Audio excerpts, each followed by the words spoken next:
And today I'm going to share a video on how to dress and fillet a Dover sole.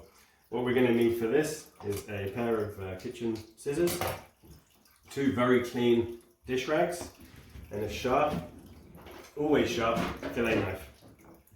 So over here we have our Dover sole, also referred to as a common sole or black sole. The smaller ones can also be called slip sole. These are found in the North Atlantic and the Mediterranean Sea. Most commonly in the 19th century, they were trawled in the port of Dover in England, hence the name.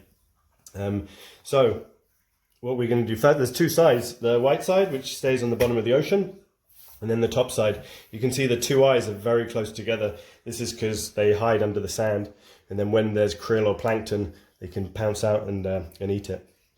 First thing to do, we need to make an incision just by the tail, just on the end, all the way across. We don't want to cut through the bone. We need to make an incision just to start releasing the skin, because we're going to peel the skin off. And then with the rag, we're going to put one over the tail, and we're going to take the other one so we can get a firmer grip. We get a firmer grip on the skin. You need to be very careful. We don't want to pull away any flesh. Just the skin. If some flesh does start coming off, just go back and just carefully manipulate the skin again. You might be able to see better actually without the rag for this video. And then as you can see, once you start the process, it comes off fairly easily. And then to the head, we're going to be very careful because we don't want the head to come off. I'm going to explain why afterwards. Then we discard the skin. We're going to turn it over.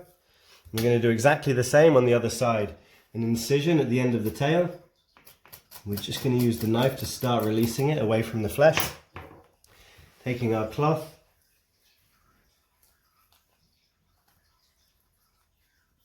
It does take a little bit of patience.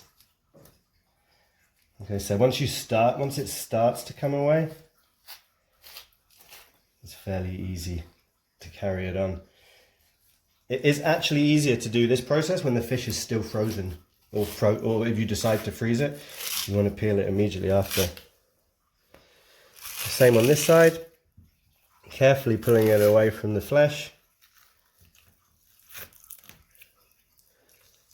And then from the head as well. We'll discard all of that. As you can see here on the gills, on the sides, the fins, you can leave it like that if you like. But what I like to do is take the scissors and we're just gonna trim off those fins. This is what's referred to as dressing a fish. And this would be for whole roasting in the oven, pan frying. We'll do the same to the other side.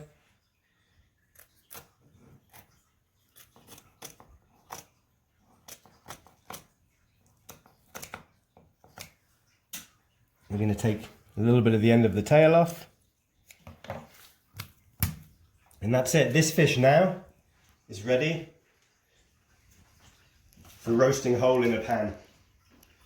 Olive oil and butter. 6 minutes on one side, turn it over. You could finish it off in the pan with a bit of parsley and lemon juice.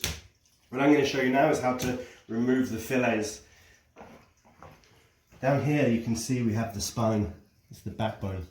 So we need to take the knife and we're going to run it down the spine like this, all the way to the bottom. And then using the tip of the knife, we're going to release the fillet from the bone. Butterfly it open. So important to use sharp knives for everything we do in the kitchen. You get cleaner cuts.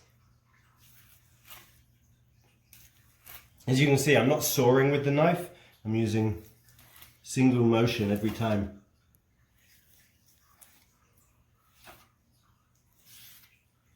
So there's one fillet. Just going to tidy off these side fins a little bit.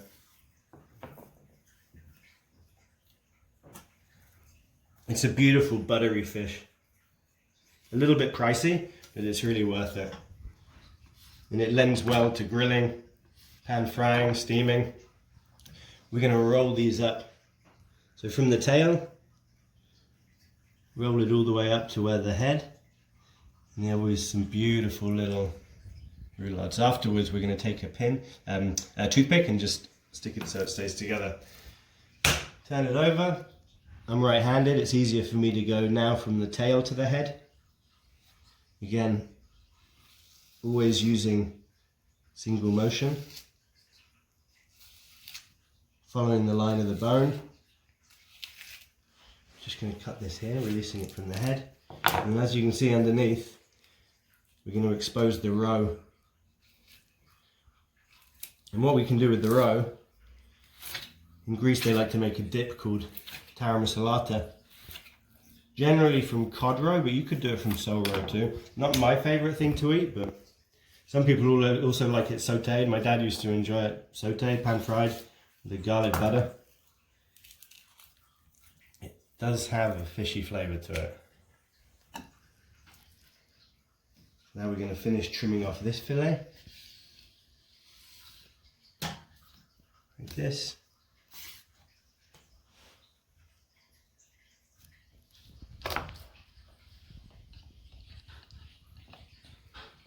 And then we turn this over. There's 4 fillets to this fish. Round fish we have two big fillets. Flat fish we have 4. To make it a little easier for myself, I'm just going to remove the head. It's going to be easier to release the fillets after. Just at an angle, straight down. And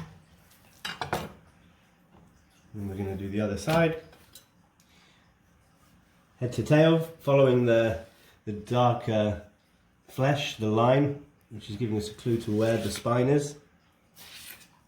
And again, we do the same process, staying close to the bone. That's why our fillet knives are really bendy, so they can follow the line of bones without cutting through them. Take out this row.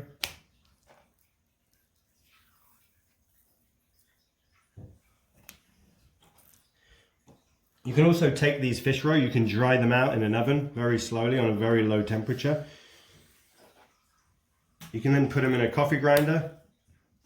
You can grind them up into a powder, and then on a bouillabaisse, on like soups, maybe seafood risottos, if you just sprinkle a little bit of the powder that you get from it, it gives a really intense fishy flavour to soups and risottos as such. So now on the other side, tail down to the head.